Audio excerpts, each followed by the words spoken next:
Okay, entonces vamos a empezar con los teoremas fundamentales del bienestar. Lo primero que tenemos que hacer es definir qué es un óptimo de Pareto, ¿verdad? La optimalidad de Pareto. Antes de definir qué es optimalidad de Pareto, tenemos que definir qué es una asignación factible. Entonces ahí está la definición de una asignación factible. Es una asignación, es factible si solo si, bueno, X y pertenece al conjunto de XY, ¿verdad? Que es el conjunto de todas las posibles, todos los posibles vectores de consumo de los individuos, ¿verdad? Y eso tiene que ocurrir para cada uno de los individuos. YJ está en Y mayúscula J, ¿verdad? Para todo J también, eso quiere decir que está en todos los posibles vectores de producción, ¿verdad? Y de insumos y productos, y en los dos casos, tanto en el caso del consumo como en el de la producción, se tiene que cumplir la restricción, ¿verdad? Que en el primero es la restricción presupuestaria y en el segundo es la restricción. Y la tercera condición es que en general, ¿verdad? En total, en toda la economía, los dotes y la producción, ¿verdad? No pueden ser mayor que el consumo, ¿verdad? Entonces, hay dos formas de consumir. Uno es que hayamos tenido los dotes iniciales y la otra es que se hayan producido bienes a partir de esos dotes iniciales, ¿verdad? Pero también en la parte de la producción se van a requerir insumos que están contemplados en ese y eso, ¿verdad? Entonces, tiene que cumplir la restricción presupuestaria. Entonces, una vez que ya definimos que esa asignación es factible, es Pareto, ya podemos definir que es Pareto óptimo, ¿verdad? Y Pareto óptimo es una asignación factible, X1 estrella hasta XY mayúscula estrella, Y1 estrella hasta YJ mayúscula estrella, tal que no existe otra asignación factible que da por lo menos la misma utilidad para todos los consumidores y más utilidad para el menos. Esa es la definición. O sea que si ya estoy para estar en un óptimo, quiere decir que no existe una otra asignación en la que alguno de las personas de los individuos esté mejor y que no sea perjudicial para ninguno, ¿verdad? Como una situación mejor o igual para todos, ¿verdad? No puede existir esa situación, porque si existe, entonces no es un óptimo de Pareto. Entonces vamos a ver para el ejemplo del dilema del prisionero, tenemos, ¿se acuerdan? Confiesa, confiesa, esos son los años de cárcel. No confiesa, ¿verdad? Confiesa, confiesa era el equilibrio de Nash. Y ahora lo que vamos a ver es cuál de estas,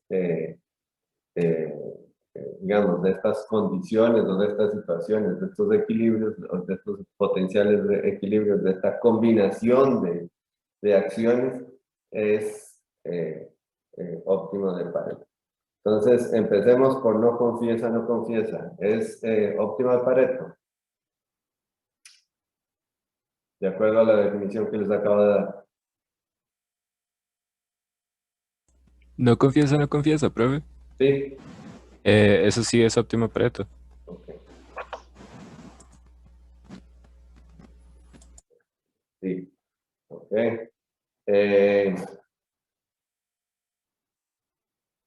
No confiesa y confiesa es óptimo de Pareto.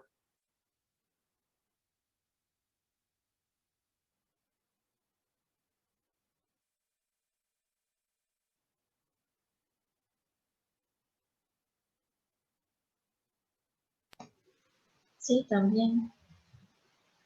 ¿Ok? ¿Por qué? ¿Por qué piensas que es óptimo de Pareto? Porque aunque el primer jugador Mentira, aunque el segundo jugador podría estar mejor en, por ejemplo, confiesa, confiesa o no confiesa, no confiesa, el primero no, entonces no se cumpliría la definición de óptimo de Pareto. Ajá, exactamente. No existe ninguna otra situación que sea mejor para uno y que no perjudique al otro, ¿verdad? Entonces, también es óptimo de Pareto. ¿Y confiesa, confiesa?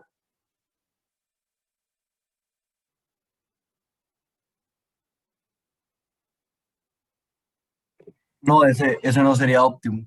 No, exactamente. Ese no es óptimo. ¿Por qué no sería óptimo? Porque el caso de no confiesa, mejora los dos. Exactamente. Entonces, ojo lo que está sucediendo, ¿verdad?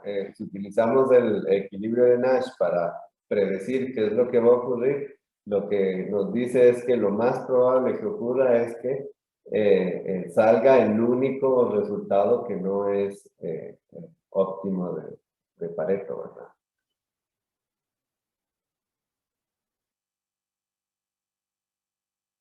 Ok, entonces ahora vamos con el segundo modelo, que es, que habíamos visto, ¿verdad? Teníamos un consumidor y dos empresas. El consumidor tenía esa función de utilidad que está aquí abajo, ¿verdad? Las empresas, ¿verdad? Vamos, para encontrar el óptimo de Pareto en este juego, lo que vamos a hacer es que, bueno, al final las empresas son digamos, las personas son dueños de las empresas, ¿verdad? Entonces, para toda la economía, todos los individuos son dueños de todo. Entonces, lo que hay que enfocarse es en la utilidad del único individuo que existe, ¿verdad? Si encontramos el punto máximo de la utilidad del individuo, ¿verdad?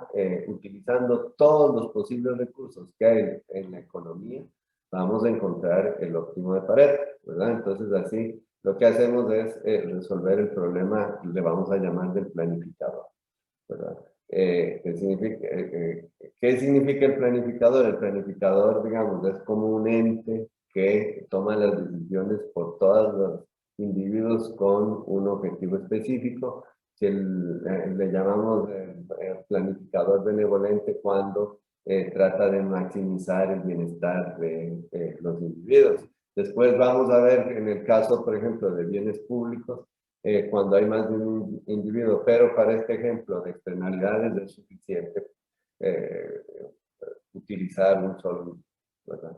Después vamos a ver la próxima clase de externalidades. Y para este ejemplo también, que es lo de los teremas fundamentales del bienestar, solo ocupamos que haya un individuo. Entonces, tenemos un individuo en toda la economía, ¿verdad? Se producen dos bienes con la función de producción que vimos en la clase anterior, ¿verdad? Esta es la función de producción para el bien 1. De la empresa 1, ¿verdad? ¿Se acuerdan? Y este es la producción del bien 2 que produce la empresa 2, ¿verdad? Y ahí lo que se utilizan son insumos de los otros bienes, ¿verdad? Para producir el bien 1 se utiliza el insumo insumos del bien 2, ¿verdad? Y para producir el bien 2 se utilizan insumos del bien 1.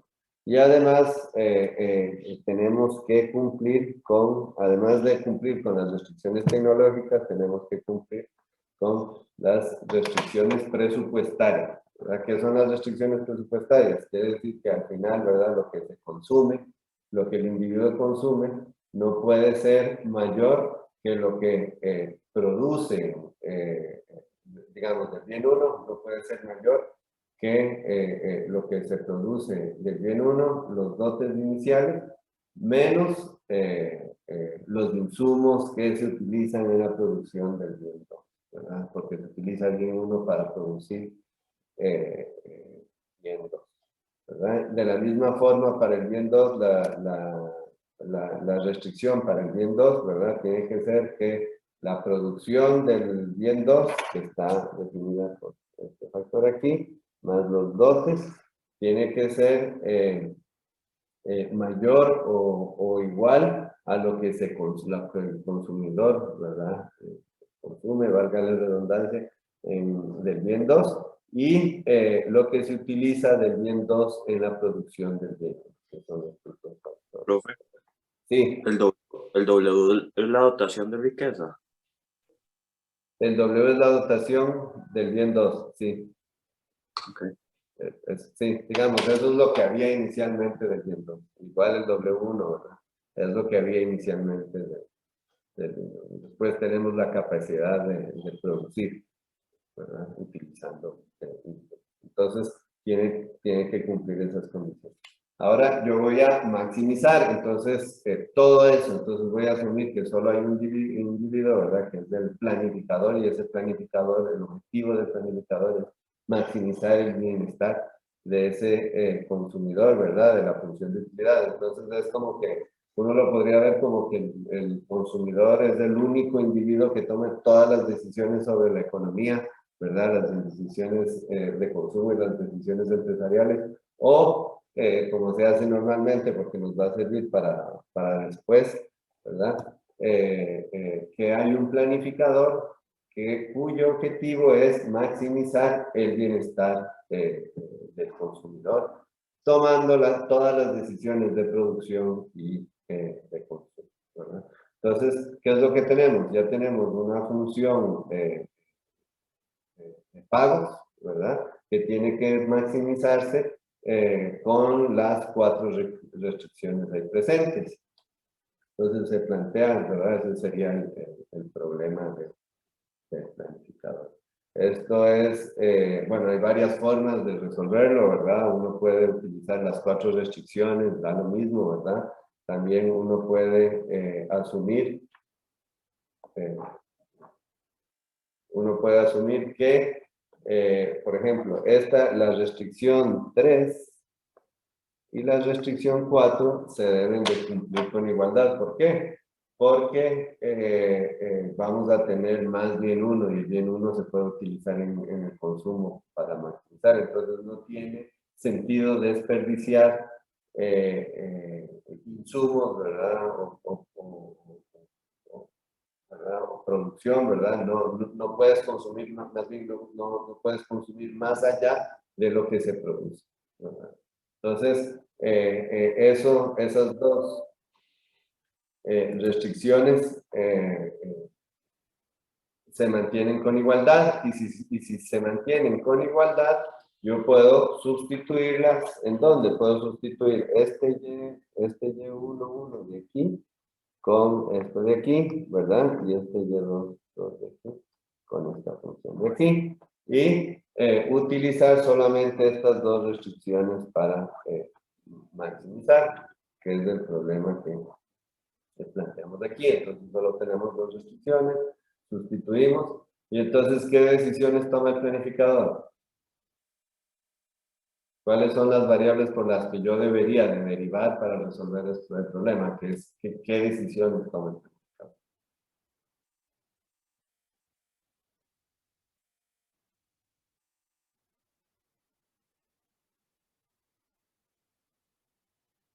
¿Por qué debo derivar ahí?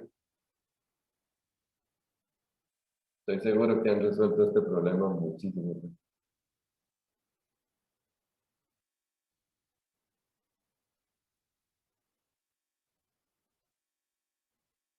Si no saben, díganme, no sé. Con respecto a cada uno de los bienes. Ajá, con respecto a X1 y X2, dices.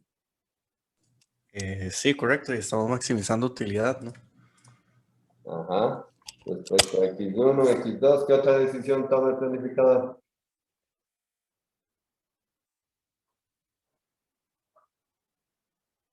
¿Cuánto producir de cada uno? Ajá, exactamente. Como hicimos ese cambio en la restricción, ¿qué es lo que realmente, sobre qué decide? No sobre qué produce, sino sobre cuántos insumos utiliza para producir, porque transformamos la de la producción.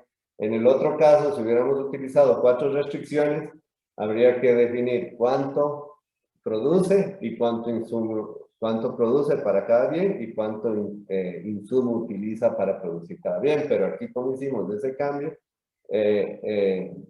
ya no, el problema se quedó sin Y11 y sin Y22, ¿verdad? Entonces solo nos quedan los insumos. Entonces tenemos que maximizar con respecto a Y12, ¿verdad? Y Y21, que nos determina inmediatamente cuando, digamos, una vez que definimos Y12 y Y21, también estamos definiendo simultáneamente cuánto se produce, ¿verdad? Entonces eso es el- ¿verdad? El problema. Entonces maximizamos, es muy fácil, ¿verdad? Maximizar con respecto a X1, ¿verdad? La primera derivada con respecto a X1 da esto, ¿verdad? Y hay que igualarlo a 0, ¿verdad? Y después lo despejamos para obtener los puntos de maximización, ¿verdad? X1, X2. Después, a partir de esas dos ecuaciones, de esas dos condiciones de primer orden, tenemos que el punto de equilibrio es el siguiente, ¿verdad? Que alfa 1, la condición de equilibrio es que lambda 1 entre lambda 2 es igual a las relaciones marginales de equilibrio, ¿verdad? Cuando maximizamos con respecto a Y21 nos da lo siguiente, ¿verdad? Que si despejamos nos da la siguiente relación. Y cuando derivamos con respecto a Y12 nos da esta otra relación. ¿Se acuerdan del problema que resolvimos la vez pasada?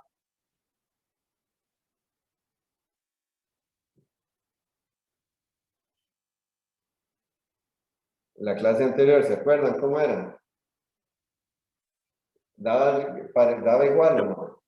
Creo que eran con los precios, ¿verdad? Era con los precios, exactamente, pero las condiciones de equilibrio eran las mismas porque si igualabas, ¿verdad? Nada más había que cambiar el lambda 1 por el P1 y el lambda 2 por el P2, ¿verdad? Y después igualas las condiciones de equilibrio y te daban que las condiciones de equilibrio eran exactamente, ¿verdad? ¿Qué significa que sean igual? Ojo que estamos resolviendo dos problemas. ¿Cómo lo resolvimos la clase anterior? ¿Se acuerdan? Este es el del planificador y ya lo acabamos de ver cómo lo resolvimos, ¿verdad? Pero ¿cómo lo resolvimos desde la clase anterior?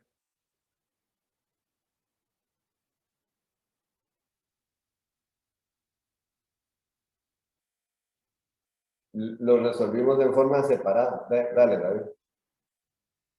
No, eso. O sea, como sujeto a las restricciones presupuestarias de los precios y de forma separada. Ajá, Sí. exactamente. Entonces ahí, digamos, ahí teníamos la restricción presupuestaria, ¿verdad? Para el consumidor. Entonces el consumidor lo único que tenía es su ingreso, ¿verdad? Y a partir de ahí maximizaba su bienestar. Las empresas maximizaban sus beneficios por un lado, la empresa 1 por un lado, la empresa 2 por otro lado y el consumidor por otro lado. Aquí hay un planificador y está tomando todas las decisiones, ¿verdad? Y nos está dando exactamente la misma respuesta, ¿verdad? O sea, que él es las decisiones descentralizadas del problema que resolvimos la clase anterior, da igual a que una persona llegue y resuelva el problema por el consumidor y encuentre ¿qué significa? Este es el óptimo de Pareto, entonces significa que el equilibrio competitivo que resolvimos la clase anterior es óptimo de Pareto, ¿verdad? Porque da exactamente. Entonces, esto es lo que es básicamente el teorema, el primer teorema del bienestar, que es que si tiene que cumplir ciertas condiciones de las funciones, ¿verdad? Y entonces, si la utilidad es estrictamente creciente con respecto a cada uno de sus argumentos para cada uno de los consumidores, ¿verdad? Un equilibrio competitivo con propiedad privada, o sea, todos los bienes son bienes privados, ¿verdad? Si existe, es Pareto óptimo. Ahora, después hay un artículo que está pegado que es sobre la existencia del equilibrio equilibrio competitivo que generaliza, que se abre,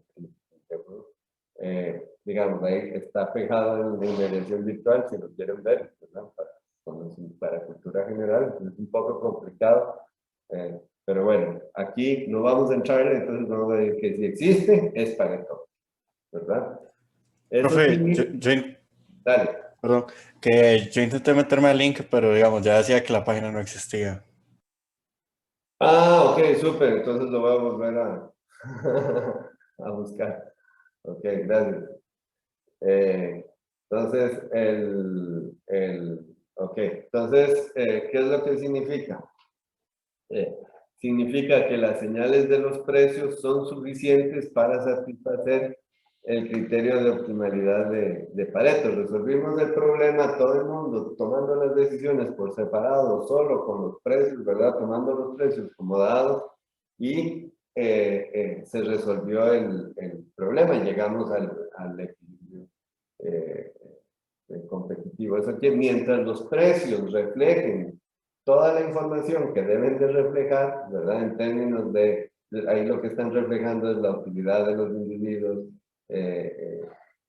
los costos, digamos, la función de producción, ¿verdad? Y entonces, mientras los precios sean capaces de acumular toda esa información, la relación de precios, entonces vamos a llegar al óptimo de Pareto. Entonces, ese es el primer teorema, ¿verdad? Todo equilibrio competitivo con propiedad privada, si existe, es Pareto. Y lo que nos dice el segundo teorema es, digamos, empecé con un equilibrio competitivo es Pareto. Ahora la pregunta es si todo Pareto óptimo puede ser un equilibrio competitivo. Y esto es un poquitín más complicado, pero sí también lo demuestran, ¿verdad? Y aquí es que si la función de utilidad para cada uno de los individuos es continua, cuasi cóncava y estrictamente creciente en el conjunto de consumo, con dotes iniciales mayores que 0 para cada una de las entradas, ¿verdad? Para todo L, para todo I, y para todo I, y si Y es convexo para todo J, o sea que las funciones de utilidad tienen que portarse bien, ¿verdad? Tienen que ser derivables y uno tiene que encontrar tiene que poder encontrar el óptimo, ¿verdad? Igual las funciones de producción, ¿verdad?